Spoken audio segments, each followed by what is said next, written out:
Hello guys or partners.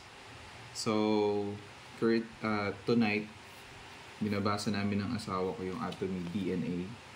Yan, Atomy DNA. And nandito tayo sa portion ng mission. So it's about social contribution. Sabi dito, social contribution is a mission and it is not an option. So, paano daw nila ginagawa itong mission na to? No?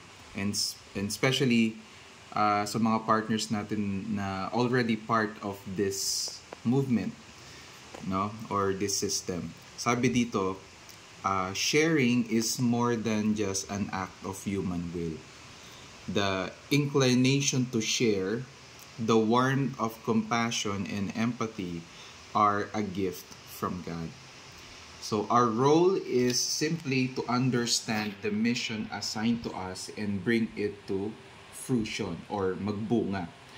All necessary resources will be provided by God's grace.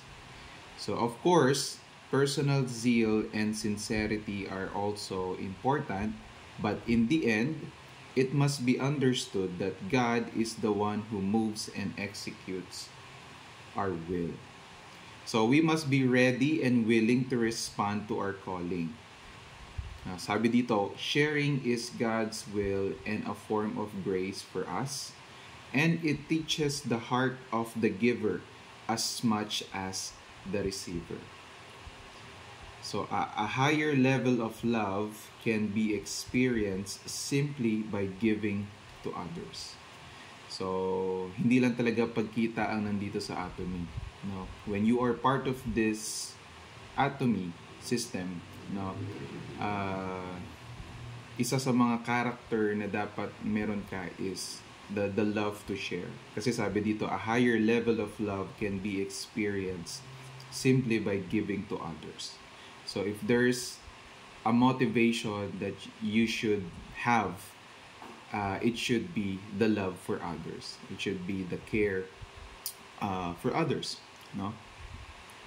Ang motivation mo is kaya ka magiging successful is for you to be able to share. And not the money, though andun siya, part siya, but through that, no, you will be able to share who God is sa mga hindi pa nakakakilala kay Lord. No? That's the goal. And that was the goal of the CEO. Kung sino yung gumawa nito ng DNA. No?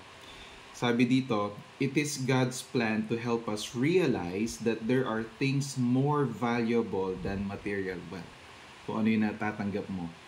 It is God who endows us with the most precious of all gifts.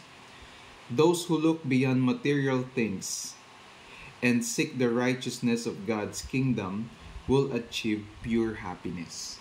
Kasi nga, hindi ka nakatingin sa material things, but you always seek the righteousness of God's kingdom.